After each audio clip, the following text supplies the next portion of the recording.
Welcome to Biohacking with Brittany. I am thrilled that you are listening to today's episode.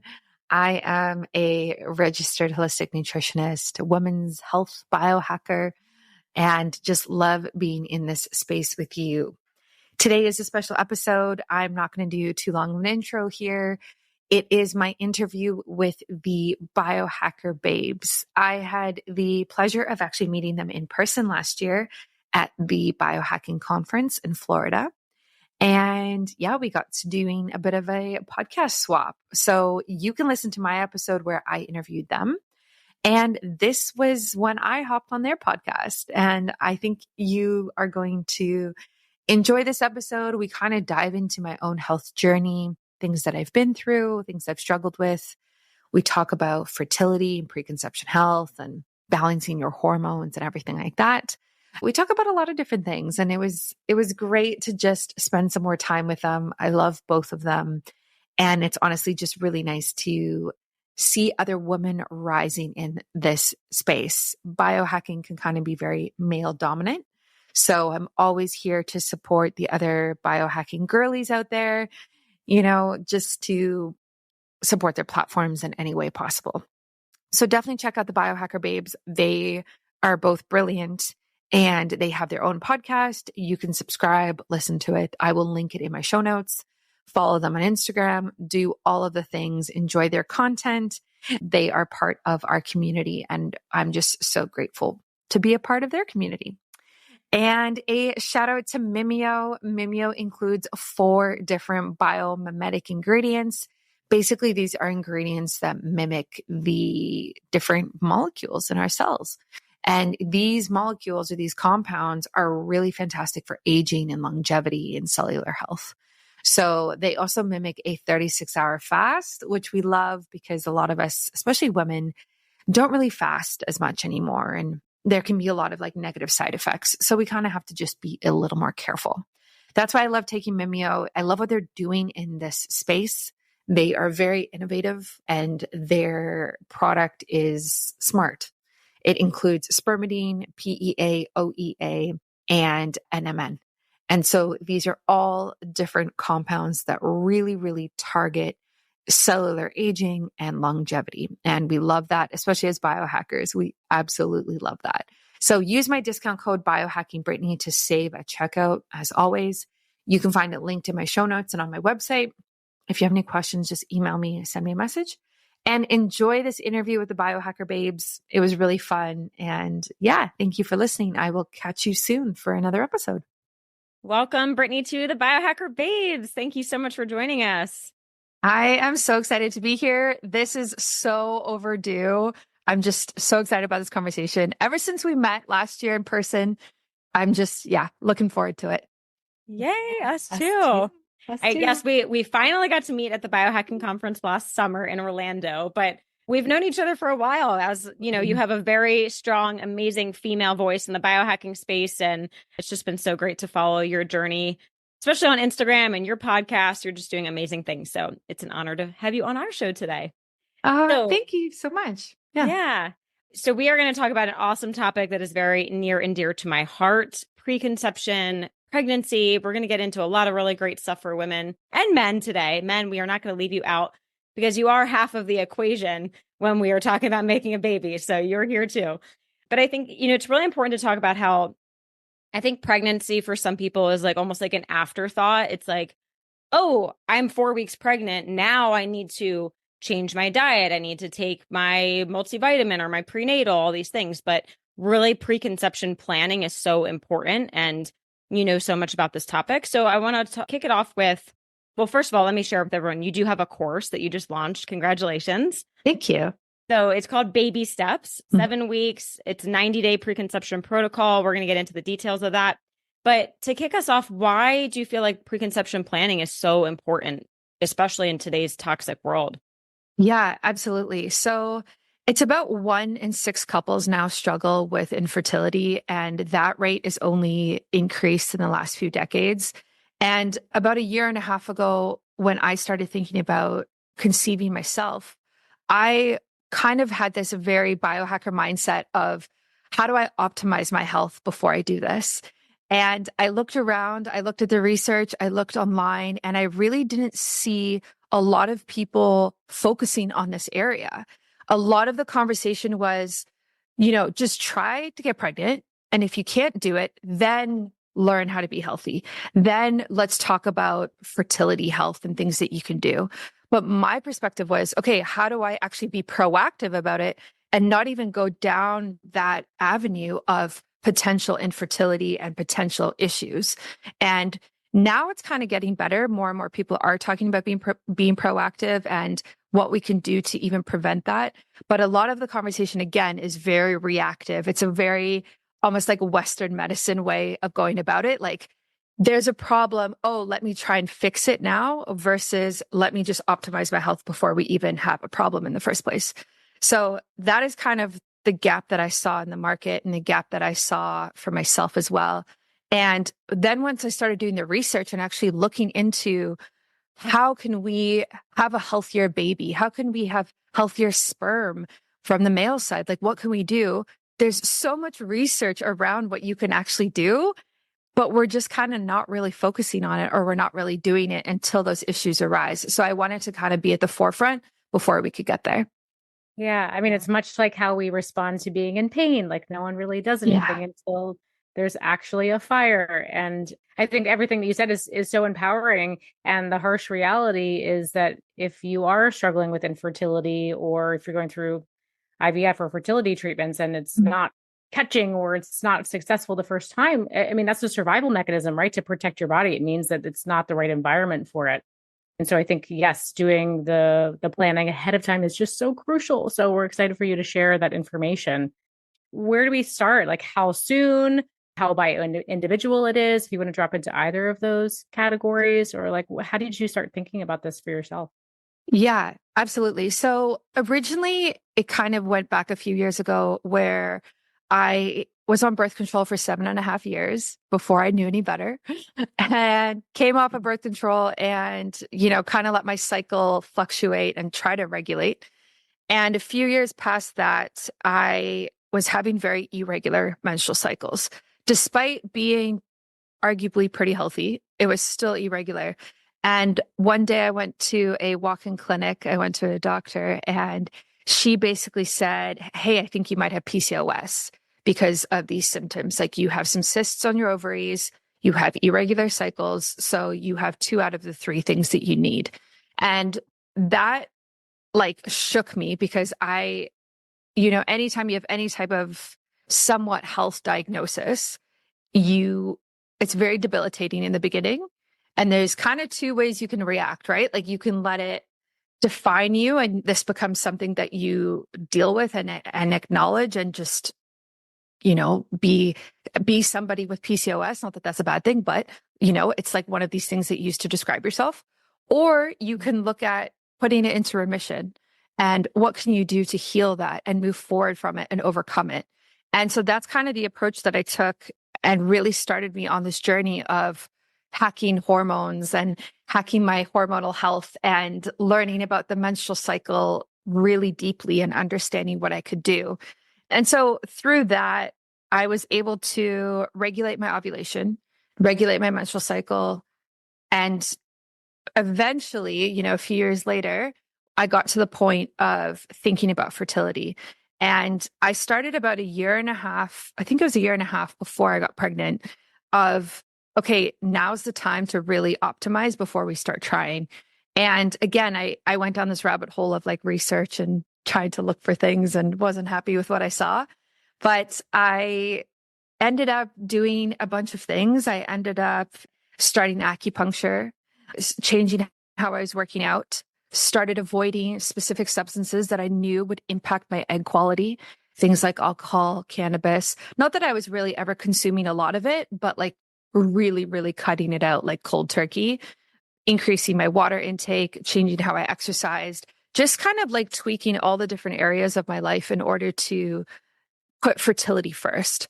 And so through that journey of learning what to do, on a piece of paper, I actually wrote out, I still have it somewhere, like the 6 things that I would do every single day to optimize my fertility. And that is actually the like cornerstone, the pillars of the baby steps protocol is what I wrote on that piece of paper. And so that's what I started employing and started doing. And yeah, I was able to heal the cysts on my ovaries, regulate my menstrual cycle, don't have any hormonal symptoms. And then, and then we started trying to conceive and we got pregnant on the very first try. And it was shocking because I didn't think that that was going to happen.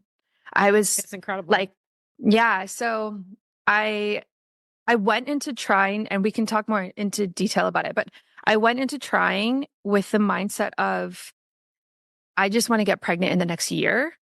And if that happens, I would be happy. And to people out there who maybe have not started trying yet, but are going to try soon, this is the mindset that I would actually recommend because it's so much easier on yourself if there's less pressure, and easier on you and your partner if there's less pressure, versus like, oh, I thought I would get pregnant right away. Why didn't it happen? And now I feel disappointed and angry. Maybe there's something wrong. Anyway, so so we did my baby steps protocol for 90 days right before we started trying, got pregnant on the very first try. And then I was like, okay, I think I need to share this with more people. Yeah. Amazing. You're 1 for 1. That's pretty good odds there. Yeah. What were the 6? Can you share the 6 cornerstone, or that the secret sauce of the program? I mean, it's the secret sauce of the program, but it's like, I'm happy to share it because I've shared it before, and it's not like it's something that's like even remotely something you haven't heard of, right? So the way that I wrote it out, it actually is like the acronym WHALES, which is like so silly, but it's just how I remember it. So, and I actually modeled it off of 75 hard a little bit, if you know what 75 hard is. Yeah. So 75 hard is like the health challenge where you do these like 6 things every single day for 75 days. So I took that and I was like, okay, I'm going to tweak this and change this. I'm going to do 6 things every single day for fertility for 90 days, because that's what the research shows is you need about 3 months in order to improve egg quality and improve sperm quality, is like you need 90 days. So the first one is sticking to whole foods only. So no processed food. Now, no processed food is like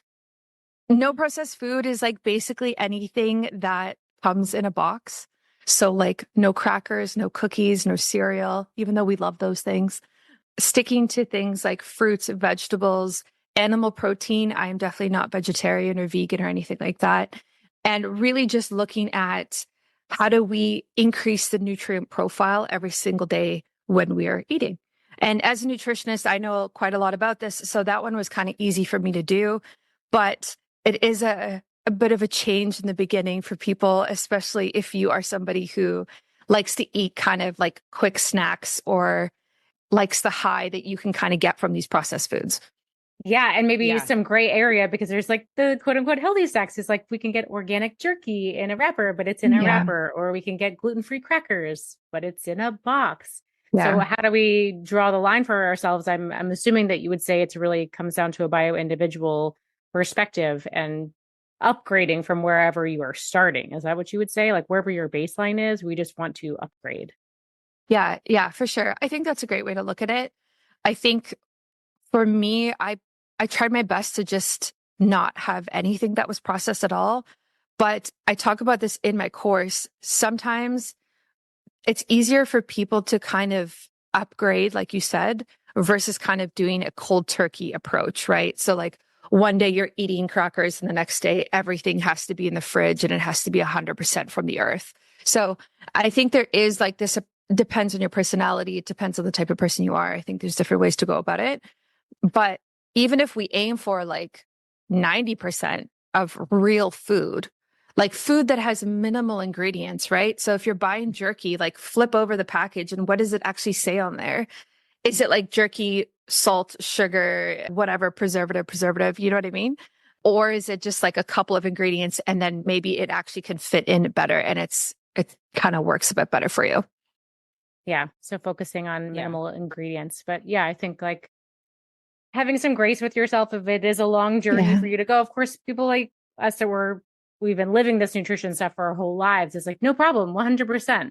But, I think it's harder for some people. And so I love the name of your course, Baby Steps. I'm just curious, is that also a play on words? Like we're taking baby steps to move forward? Yeah, I guess it is. I don't even know when I first wrote that down. It was quite a while ago. But yeah, like every day, if you do the protocol for 90 days, it is baby steps, right? Like it is like every day a little step matters. And even when I worked with clients, like I had this same philosophy of even like this, the smallest healthy habit you do actually does make a difference. It's not like if you go into a sauna once, it doesn't make a difference. Doesn't move the needle. Yes, it does. It actually does add up. And even if you just get the benefit in that moment of time, you're actually still teaching yourself and like practicing and exercising that muscle of choosing to do something healthier. And so then the next time you go and do it, it's going to be easier. So that's my philosophy with health in general is every little healthy decision you make makes a difference. And I just really encourage people to like try to remember that and not be discouraged. Such a great perspective. Yeah, because we hear a lot in biohacking. It's like, if you can't do it all the time, don't do it. But I like that kind of emotional flip of like, no, we've kind of broken the barrier. We've tried it once. It's not scary or unfamiliar. Yeah, exactly. And honestly, like I love biohacking, for sure, but it can be exhausting when you look at it and it's like every single day you're supposed to do a cold plunge and a sauna and intermittent fast and get 10 hours of sleep and do like all of this and your red light and your brain tap. I know. And I'm guilty of that too. Like I get to the end of the day and I'm like, God, I didn't do my red light today. How did I go a whole day and not do it? And I'm like, but Renee, you did the sauna, you worked out, you did your brain tap. It's like, I know it's hard. It's hard to, because it's fun and exciting. We like these things, but yeah, it's just not reasonable or practical to do everything every single day. Yeah. Exactly. And there's seasons of stuff, right? Like, so, I mean, depends how you're feeling. Maybe you are doing brain tap more often because you need that in your career and your business right now, or personally, I don't know. So I think there's seasons of it, but I have a lot of biohacking tech that kind of just sits in my office. So I have like Renee's graveyard.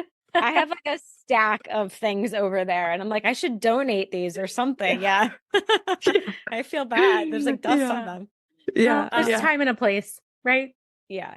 So don't get overwhelmed. Yeah. I think like be a cheerleader for yourself for everything that you do. I love that. I think everything does add up.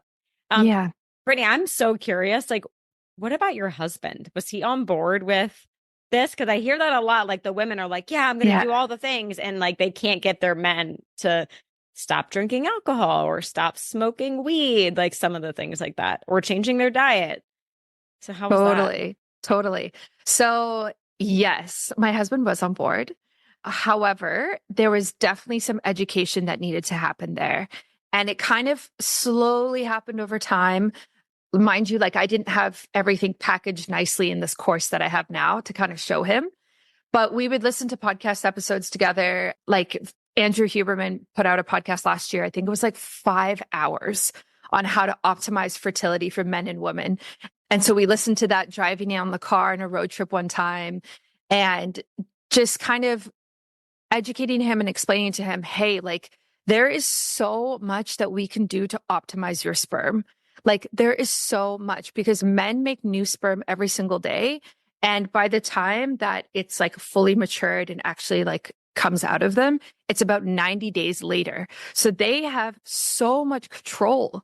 Like they have so much control of what they can do. And so explaining that to my husband, like, hey, the sperm that you create today, like that's only going to come 3 months from now. So let's think about when we want to start to conceive or start to try. And what can we do? Like, let's backtrack and let's make sense and let's make you have or help you have healthier decisions today so that your sperm can be healthier. And again, I went through the research with him and it's pretty alarming what affects sperm quality.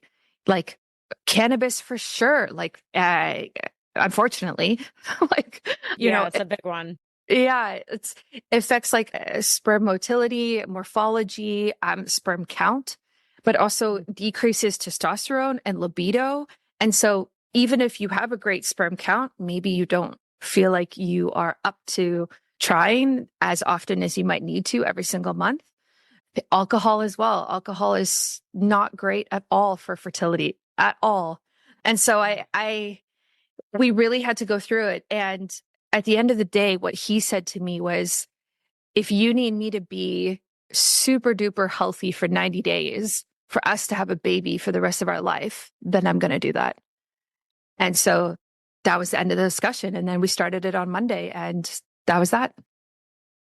Let's talk about Mimeo, a breakthrough longevity supplement that hacks your biology to help you look and feel younger. It was created by PhDs in nutrition from over 7 years of clinical research, and Mimeo was designed to mimic the longevity benefits of fasting in a simple daily pill. Not only has Mimeo been shown to extend lifespan in animals by 96%, but users have been able to take as much as 2.5 years off their biological age in just 8 weeks. How? Mimeo's groundbreaking biomimetic formula uses a patented blend of all natural metabolites that work together to help your cellular health from the inside out.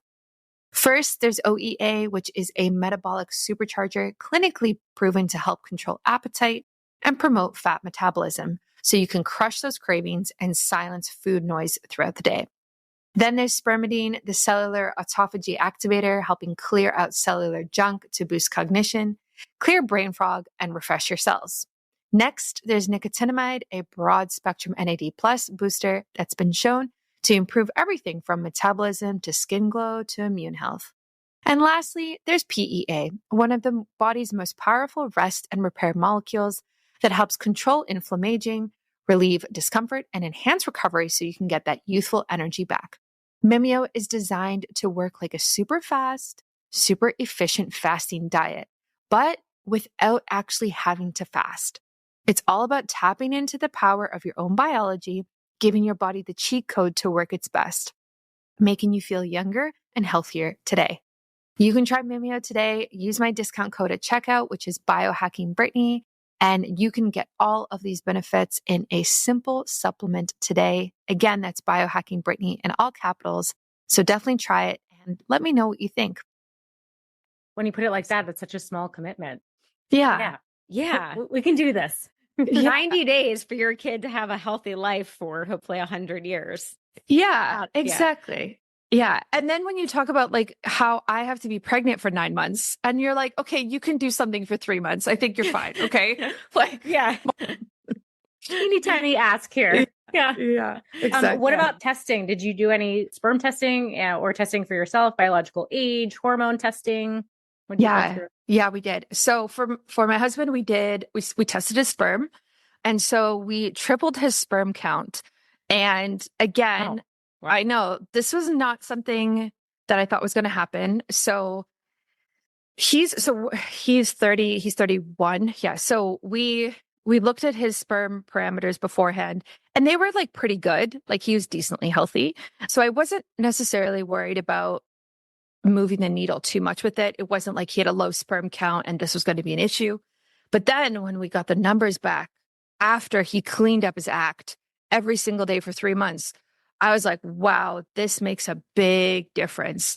So we tripled his sperm counts and that was really impressive. And then I also tested, what was I doing? I was doing a few different brands, looking at my nutrient levels, looking at my hormone levels, just making sure that things were kind of balanced on my end.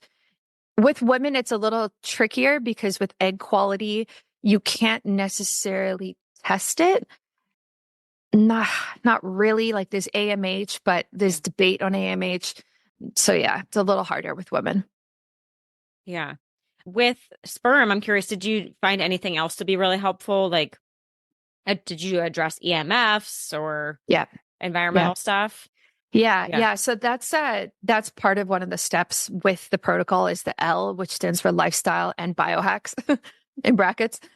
And for men, this is definitely includes EMF and radiation exposure. So because the testicles hang outside of the body, whereas the woman's ovaries are inside the body, they are much more susceptible to the harmful effects of EMF.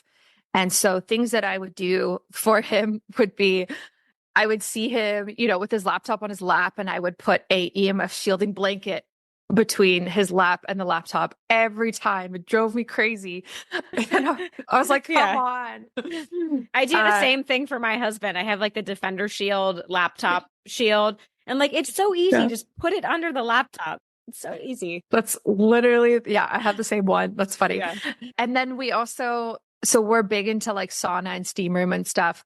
And honestly, it's not super great for men for fertility because heat reduces sperm count and sperm parameters. So what we did was he would go in at less. It was also summertime, so we weren't doing it as much. But I bought these boxers. I think they're called snowballs. And yes, I've heard of this. Yeah. And so they have this like little pouch where you put ice in them. And so he would wear these boxers in the steam room with ice in there to keep his testicles cold. That's commitment right there. Yeah. What was the moment when you were like, hon, you got to wear these? Yeah, exactly. Well, because we're doing all these things and then I see him going in the steam room after every workout and I'm like, this could just be like reversing all the hard work. So let me look into it. You're like, all I can think about is your balls. And it's about our baby. Yeah. And it was funny because it's like public, right? We're in like a public gym. So it's, he just has this like bathing suit on, I guess. And then underneath is like these boxers with ice and nobody knows except for me and him. That's hilarious. I love that. Love that intervention. Yeah. So things like that. Yeah. And just watching heat as well from like his phone and radiation from his phone. So always making sure Bluetooth is turned off, always keeping it outside of his pocket, things like that.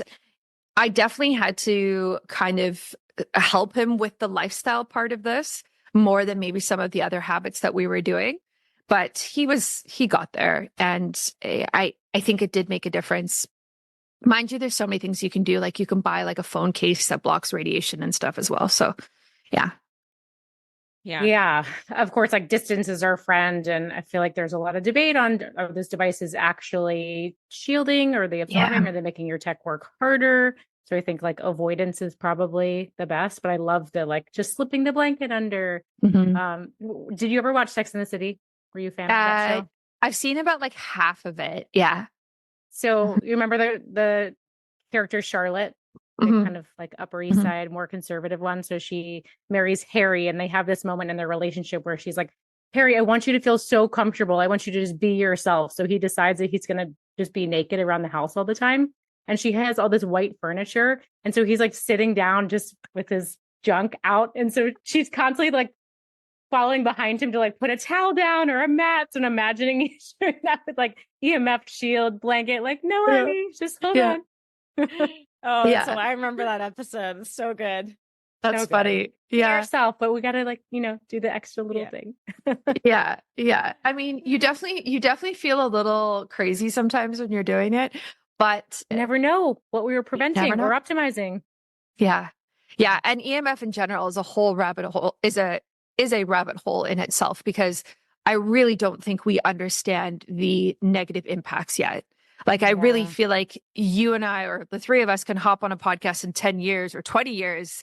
And then we would be like, wow, now we understand what iPhones are actually doing to our health, Yeah. So, I mean, there's good research, just like putting a phone, like in a male's pocket for 10 minutes. And then the sperm count, I don't remember what the percentage, it drops by like 50% or something in like 10 minutes. Yeah. So a lot of that is the heat, right? Yeah. Yeah. The heat that Probably. Yeah. What about like EMF protective clothing? Like, I know you're a fan of like June a Day for women. Yep. Anything for your husband? Did he wear like the boxer brief things or anything? Yeah. So we do have a couple of different boxers. I forget what brands we have that I've tried before. But again, I think to your point is like, proximity is our best bet here. And it was just kind of what we worked on. I would also turn the Wi-Fi off at night. That also helped. there's a bunch of other things you could do. Just trying to get him not to use wireless headphones. That was a challenge as well, because he works at home and, he's always using the wireless ones. But it's a struggle because in general, EMF, a lot of things that emit EMF are very convenient in our life. And so you're really, really combating convenience with these proposed health benefits. But if someone doesn't believe that there are actually health benefits, they're going to go towards the convenience. So it's always kind of this upward battle I found, but I just grin and bear and I do the battle anyway. But yeah. Yeah. Yes. Yeah. Been there. That resonates immensely. Yeah. Anything else about lifestyle? I would love to ask about nutrition, unless you feel like there's something else you want to share in there. What else did I do with lifestyle? Yeah, focused obviously on blue light during the day, red light at night, making sure that you're getting enough sleep is part of lifestyle as well, and explaining that. And then in the biohack section of that for women, in my course, I included a bunch of different things that I did in order that were kind of like extra that I added in that aren't necessarily part of the daily protocol, but things that have been proven to improve egg quality and being able to conceive. So things like acupuncture was huge for me. I started doing yoni steaming or vaginal steaming. I don't know if you've ever done that or talked about that on your show, but actually, no. Yeah, we haven't. Oh my goodness. I need to hook you up with the Leiamoon is the name of the company that I have. And it's, so cool. It's it's a yoni seat. So you sit on it and there's red light therapy that comes up through it to your, vagina and parts like that. And then there's also herbs that come in the pot and it steams these herbs. So you're getting the herbal benefits, you're getting the yoni steaming benefits and red light therapy all in one chair. So cool. Say the name again. Leiamoon. So Leia Moon, Moon. I can introduce you guys. Yeah. Okay, cool. Yeah. Very cool. Mm-hmm. Yeah. So including things like that and educating people on the benefits of that. And a lot of the benefits of things like using red light therapy down there or using yoni steaming or vaginal steaming has to do with the increase in blood flow. And when we're bringing more circulation to that area, we're bringing more oxygen, we're bringing more nutrients that are in the blood. And so that makes a big difference, especially when we're kind of sitting all day and we're not really like giving much love to our womb. When we can kind of do that, it can really, really be opening and supportive for the menstrual cycle in general. Yeah, wonderful. I love that. That's new. Okay, we're pinning that. Episode coming soon. More about the yoni steaming. Yeah. So in terms of nutrition, I'm still just like so fascinated with the title Baby Steps. I'm assuming that going into conception, you had all these ideas of what your nutrition might look like. But I've also heard that once you actually got there, you're like, oh gosh, it's not really what I had planned for. I can't eat as perfectly as I wanted to, of course, because of not cravings. Can you talk a little bit about how you approached that? I'm sure it took a lot of sort of like self-compassion to be like, it's okay to not eat perfectly. Yeah. You mean for pregnancy? Like once you're pregnant? This was very challenging. I was sick for about 6 weeks at the end of first trimester so kind of like week 6 to week 12-ish. And it was rough. It was really, really rough. And some women are so sick that they don't eat anything and they lose weight. And then you're looking at like nutrient depletion and that can be really harmful. But for me, I felt more sick when my stomach was empty. So then I just started eating every like 2 hours, which was way more than I ever ate before, ever. And I would only be able to really eat things that were super processed, which was completely the opposite of what I did during baby steps and fertility and preconception. And I didn't want any animal protein. I had all these weird aversions and it was really, really hard. And the way that I kind of got through it was I had a lot of grace for myself and I took the perspective of this is just a phase. And that was like my mantra. So when I was like throwing up all the time or not even throwing up, just feeling nauseous, I was like, this is just a phase, like this is going to end. And so even if I'm eating more carbohydrates and more processed food that I normally do right now, because that's all I can stomach, that is better than me not being able to eat anything or restricting my diet or feeling more sick. And I will be able to come out the other side of this and make healthier choices. And that's exactly what happened. Like once second trimester hit, I felt phenomenal. Like I felt so good. And so my diet went back to exactly the same. I went like cut out all processed food again. Like there was no bagels and cereal and like easy things that I was grabbing. I just felt normal. So I was able to kind of like hopefully balance it out. But yeah, it was really hard. It was definitely hard. Mm. Yeah. And I'm sure knowing as much as you do, it's like, oh, I have this schedule and I want to follow this. But the actuality is your body is in control at that point, right? Yeah. Yeah. And then it's hard because like then you feel guilty, right? And then you feel like, oh, I'm eating this thing that is like devoid of nutrients, but it's all I can kind of stomach right now. And even when my husband would make me like dinner and put it in front of me and say it was like chicken and veggies, I don't know, like I would just look at it and be like, I don't want to eat that. Like that is so unappealing. Like I can't eat that. Like and it's really difficult. And I'm grateful that it was a short amount of time. Like 6 weeks was a short amount of time. I mean, I wish it was shorter, but I have a friend who was nauseous her entire pregnancy, like all 9 months, right until she gave birth. Yeah. Oh, so God, I have so much compassion for that because nausea is the worst. Yeah. It's just so uncomfortable. But I mean, you have to Yeah. feel good that like, that you went into it so healthy, like your body was flooded with nutrients when you were planning. And 6 weeks is really not much when you think about, not that the average American is the goal, but the average American is eating those processed foods their whole life before conception, during pregnancy. Don't want to do that, but 6 weeks is just a blip. Yeah. And you have to just do what feels right in the moment. Yeah. Yeah. The hard thing is like, especially when it's your first pregnancy, you don't know if you're going to be that woman who it lasts all 9 months. So when it starts, that was my concern. I was like, what if this symptom is here to stay?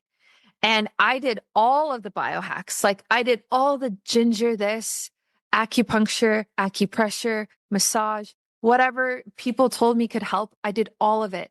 And nothing really helped that much, to be honest. Like nothing really made it go away. And so, yeah, it's pregnancy is not for the weak. Yeah. I guess. I bet. I'm sure it's like an amazing lesson in patience and grace because there's no way around it. Yeah. Yeah. Yeah. I actually have to record or release my second trimester experience. So I recorded episodes, first trimester, second trimester, then I'm going to do one third trimester on the realities of actually being pregnant and not just like, hey, here's like biohacks you can do, but like how it actually feels. And what was so difficult for second trimester was you start gaining weight, but you don't look pregnant, but you're gaining weight. And it's really mentally hard, especially as someone in the health space and any woman out there who has ever had body image issues or struggles, because you don't have a belly that's like round and this bump and like, you're so cute, blah, blah, blah. Like you're just kind of gaining weight and your body's changing. And it was really difficult to go through that around month 5 and kind of accept that it's okay that my body no longer looks like it once did. And I'm supposed to be gaining weight is like a very weird mental shift. Yeah. It was really hard. Yeah. The mindset around that. What about, did you add in like any other nutrients? Like when you felt like you couldn't really eat the whole food diet, like I'm assuming like a prenatal or organ capsules, anything like that to kind of offset? Yeah, absolutely. So I was on prenatals during the preconception prep, and that's part of it is like the supplement stack is what I talk about in the course. And then that I continued when I was pregnant. And something that I do recommend to people or women is if you are struggling with nausea, get a prenatal that is actually a powder and add it to water. Because I found it was really hard to swallow capsules, like really take supplements. I was just like, oh, like you just want to gag, you know? And so I would take one, and I did my research so much on which prenatals to take, what makes sense, what is activated, what is the most absorbable form of these nutrients. And so because I kind of had that, it definitely made me feel better, kind of like a safety blanket. But I know a lot of people don't like that when you say like, oh, I'm on a prenatal. That's all I need to do when I'm pregnant. But it definitely did help. Yeah. Yeah, absolutely. Yeah. Any advice for individualizing supplement routines, or is that in the book? Is that maybe just like a preview, or what do we need to know for female? Yeah. So definitely, I mean, individualizing. I mean, in general, with individualizing, you need to get tested. So we really need to start with that base. Whether you do something that's like an at-home test that looks at different nutrients, vitamins, minerals, things like that, we kind of just need to know where your levels are at before we can make serious recommendations or tweak things a lot. So that's what I would recommend to people is get tested. And thankfully now, like those at-home tests are very accessible. Like there are tons of companies that are doing them now, which is great. So maybe get tested, and then you can look at the supplement stack that I recommend, that most people recommend for fertility, and then tweak it. I definitely added in things that are very like biohacky because I just knew that I also wanted to be focusing on detoxing and autophagy and cellular health at the same time, preparing my body for pregnancy. Because during pregnancy, you don't really want to be detoxing. That's not really the time for it.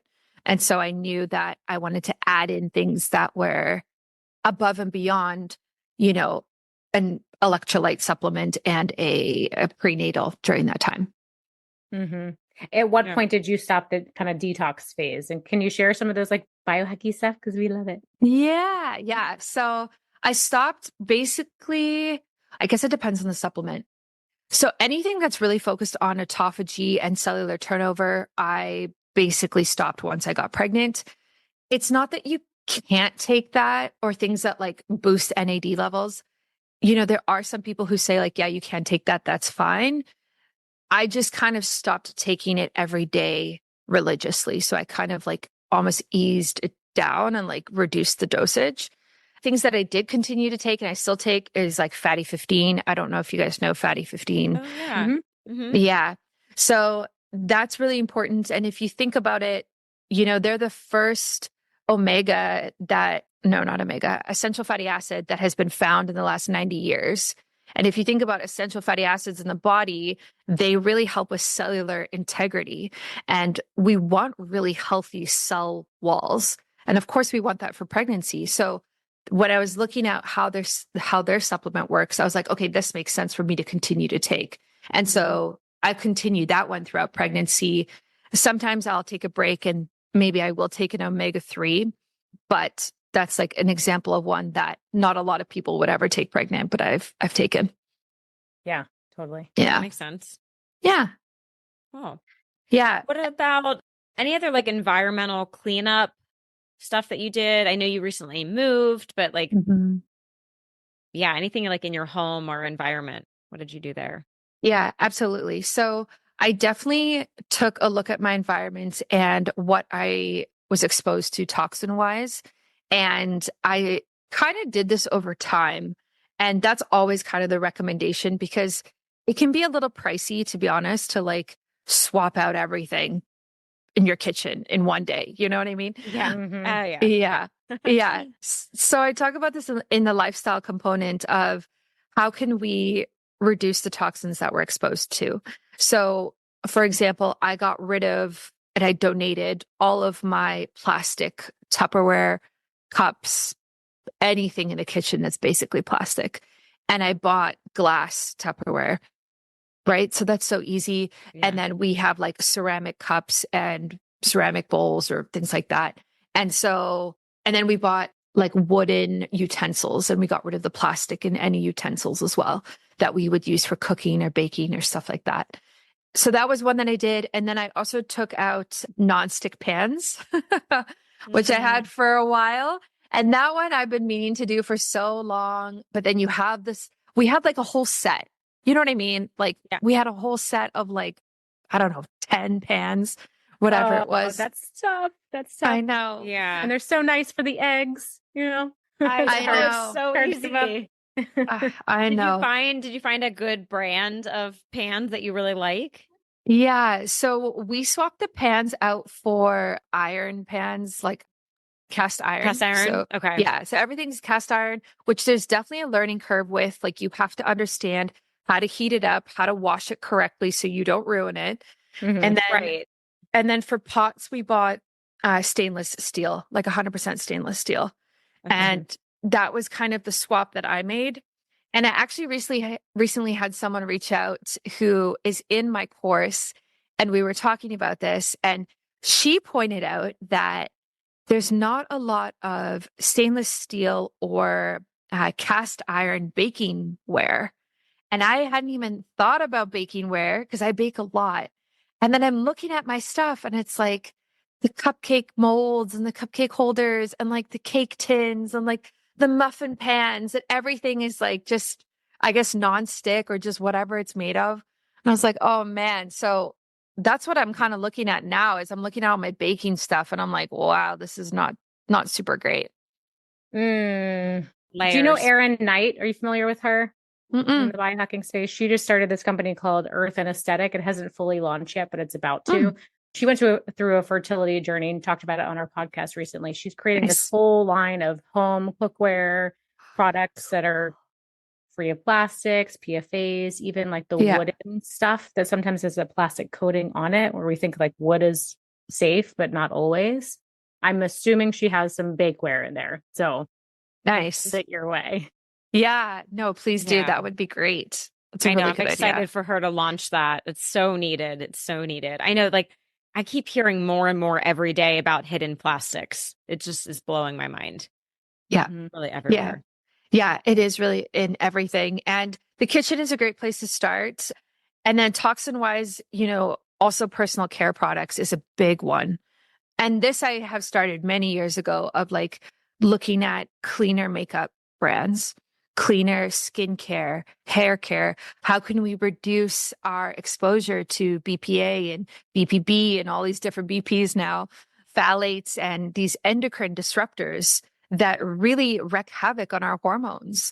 And that is a big component of having an irregular menstrual cycle or developing something like PCOS, endometriosis, things like that. So it's hard when people kind of listen to podcast episodes like this sometimes because they might get overwhelmed of like, oh, I need to kind of change all my products and change all of these things about my life. But I just want people to know that it really is a journey and it takes a long time to like make these switches, and that's totally okay. Like even the little tweaks that you do today are important, and don't get overwhelmed. We're all on a journey together. Yes. Thank you for saying that. I think it's safe to share with our audience. They've heard us rant about EWG, and it's just like when you run out of something, replace it with something better. Yeah. And that's just kind of a natural turnover process because that would be a lot of money to go in and just sweep everything from the bathroom. Yeah. That's a great tip, actually. Just like when it runs out, like that's when you do the upgrade. That's a really smart way of managing it. Yeah. Well, I've been in so many conversations with clients where they're like, I just bought this. I'm like, oh, okay, well, we'll get through it. And next round, we'll make a different choice. Nice. Yeah. I love that. Yeah. And there's so many more good brands coming out every day with cleaner stuff, which is helping. Versus like 10, 15 years ago, it was like you tried to find clean stuff and it was fake clean or it didn't work. So exactly. Yeah. Yeah. I find now though, like there's a bit of like greenwashing, as they call it, of, calling things natural where the word natural is not regulated. and then they like put a piece of fruit on the label and it's natural. And then you look at the ingredients and you're like, okay, this doesn't make sense. Yeah. Yeah. You put it in like a green bottle with like a plant logo. Yeah. Yeah. Oh my gosh, it's like complete brainwashing with marketing and labels. So Yeah, bad. it is. It is. Now that we're, prepping for a baby, I've been doing so much research on like non-toxic baby stuff, which is a whole other thing of like what's in diapers and like all these baby creams. And oh my gosh, it's just so toxic. Like baby wipes, all of it. It's like you really have to do your research into finding those clean products. Yeah. Yeah. One of my friends, she now has 2 kids and same thing. She went down the rabbit hole of safer toys, everything and also like the EMFs, because there's all this like fancy tech of like monitoring your baby sleeping and breathing and heart rate and all the things. But it's like, but how much Bluetooth and EMFs are you then adding in? So so you're going to be a great resource for our audience for that because that's so needed. Yes. Yeah. Thank you. It is very needed. And I've been doing that research as well as like, even with baby monitors, do I need to have the video on my phone of the baby 24/7? Or do I buy something that is audio only and is a separate device and doesn't require Wi-Fi and is less EMF and less radiation? Right. And so you have to make those tough decisions. But when health is like, one of your top values, which it is for me, I almost always try to do the healthier thing, even if it costs more, or even if it's annoying or more upkeep or more work, because I do think that the benefits are there on the other side of it. Yeah. Absolutely.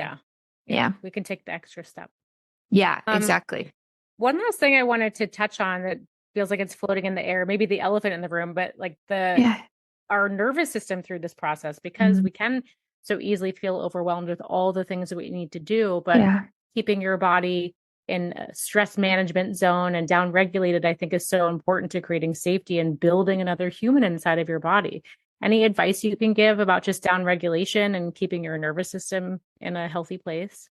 Yeah, absolutely. And I do talk about this in the foundation module in my course, because like you said, like stress is so, so important. And I would argue that when you start taking care of yourself better and employing some of these pillars, it naturally kind of reduces your stress.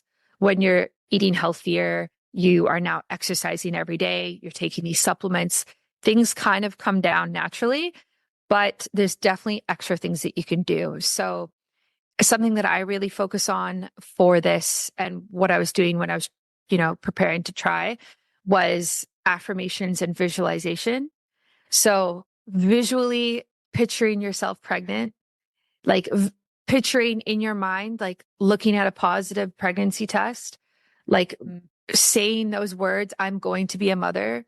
I was born to be a mother. I can do this. Making those affirmations and really making it part of what you believe to be true about yourself.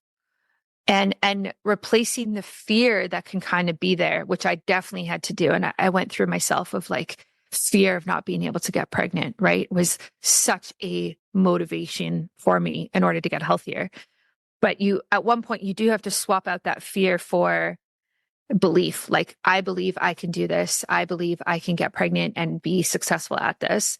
And once you kind of focus on the positive side of it like that, that is when the stress can kind of come down and you can feel better and more rooted in yourself. At least that's what I found. And that's kind of like my general recommendation for people. Yeah. Wonderful. Yeah. Thank you. Yeah. Yeah. Mindset's so important. I love that. Affirmations, visualizations. That's yeah. great. Yeah, Great. it is. Thank you for sharing that. Yeah. And now as I prepare for birth, it's very similar, because I am planning to do a home birth, like unmedicated birth. And I would argue that like, it's just a mindset game. Like, and obviously I'm talking to someone who's never given birth. So like, catch me on this podcast in a year. we'll see what I say. I mean, I have no idea what it's like. I can only imagine. Yeah. So I really have been focusing on mindset so much during pregnancy, preparing for birth, because I want to be able to do it in such a natural way. It's building that mental resiliency. And that's tough. That's really tough. Like when you're in pain and you're viewing it as pain, and maybe you've been in labor for hours, what are you going to do? Right? Like, how do you get through that? And it's basically, you have to rely on yourself. So that's like a lot of my prep work now is prepping for birth that's what I'm thinking about. Yeah. You can probably almost like compare it a little bit to like a cold plunge. I mean, cold plunge is fast, 2-3 minutes, like not hours and hours of labor, but just the same thing. If you get into the cold plunge and you're like, this sucks, I can't do it, I'm uncomfortable, I'm cold, versus switching that mindset and saying, I'm resilient, I'm strong, all the things, and breathing through it. It's that same mental game, right? Yeah. A lot longer. Yeah, absolutely. Yeah. So I actually have a woman who I'm kind of friends with now on Instagram, and she was in my program or is in it. And she was saying that was how she prepared for birth. She just gave birth, I think last month, was through cold therapy and practicing it, because by embracing being uncomfortable and understanding the mental shift that she would have to make in those moments when she had her home birth, with her midwife unmedicated, she was able to tap into that same realm of, I'm uncomfortable, this is tough, but I'm going to get through this. And so that was part of her practice. I don't know what her regimen was, like how often she was doing it, but she was like, I was doing cold therapy every week during pregnancy to prepare. So wow. I know, very cool. Wow. Are you personally doing cold? Because of course it's a stressor, so we have to kind of modulate how much we're getting. Are you doing like baby cold plunges? Yeah. So I was doing it during first trimester until I got sick, and then I took a break. And now when I do it, I will do up to 2 minutes, and definitely not as cold as I once did. Definitely not. I don't know what it is in Fahrenheit, but say I would do about like 7 degrees, 8 degrees Celsius now.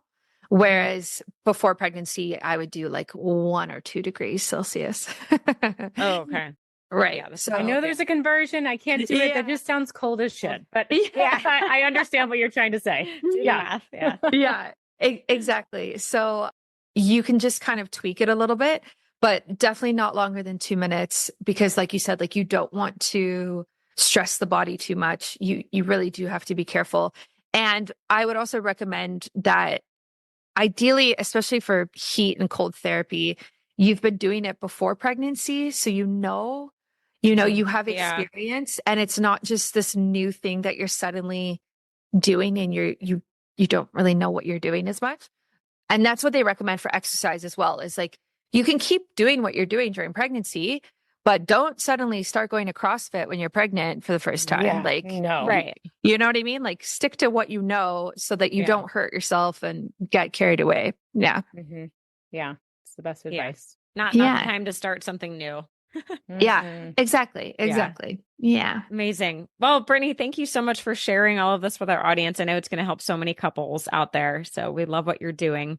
One final question for you. Can you leave our audience with one piece of advice, something they should start doing today to optimize their health? And it could be related to fertility or just a very generalized tip. Yeah. Oh my gosh. There's so much you can start doing today.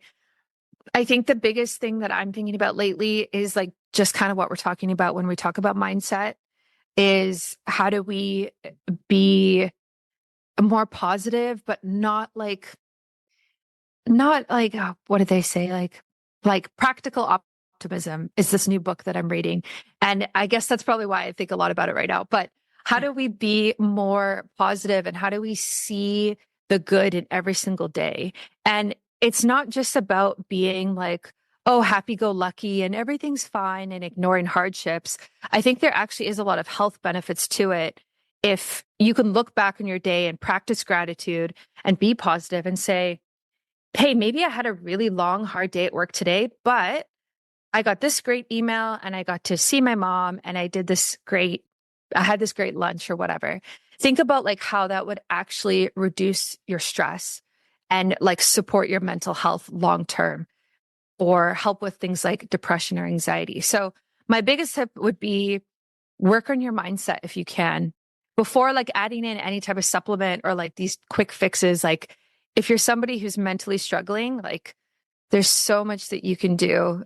And I want you to be inspired and happy and just and positive. And yeah, my one last thing, my husband and I have this gratitude practice that we do at the end of every single day. And we've been doing it for 6 years, I think.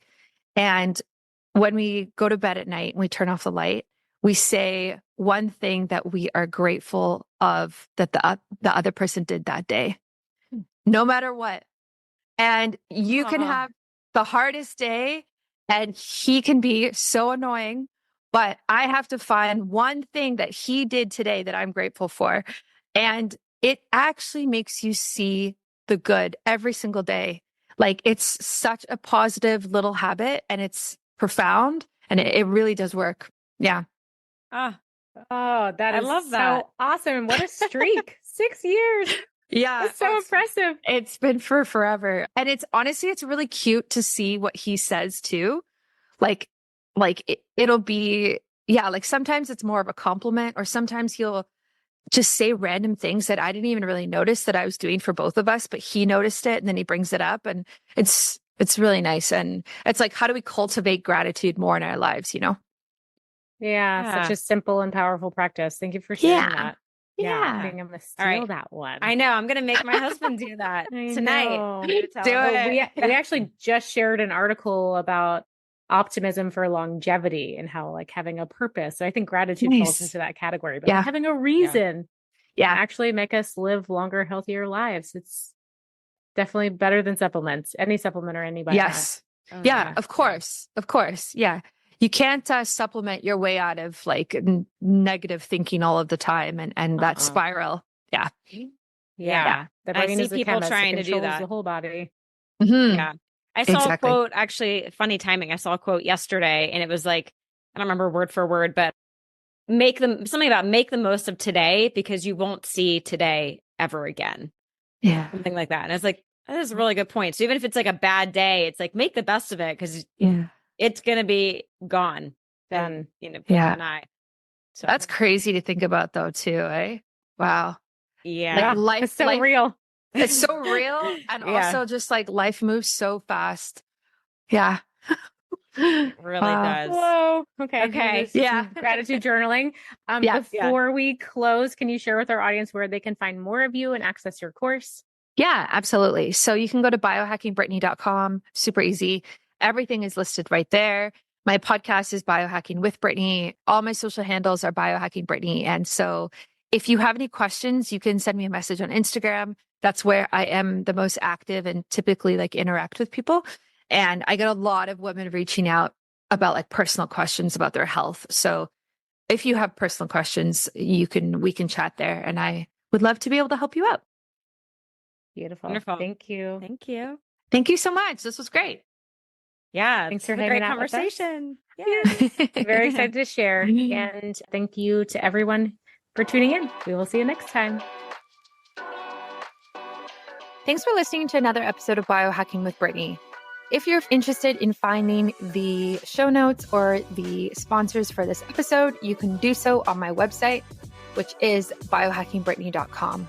Remember to follow me on Instagram where I'm most active. My handle is @biohackingbrittany. And if you're interested in working together and you want to email me directly, you can do that. My email is info@biohackingbrittany.com. And I look forward to hearing from you and having you tune in next week.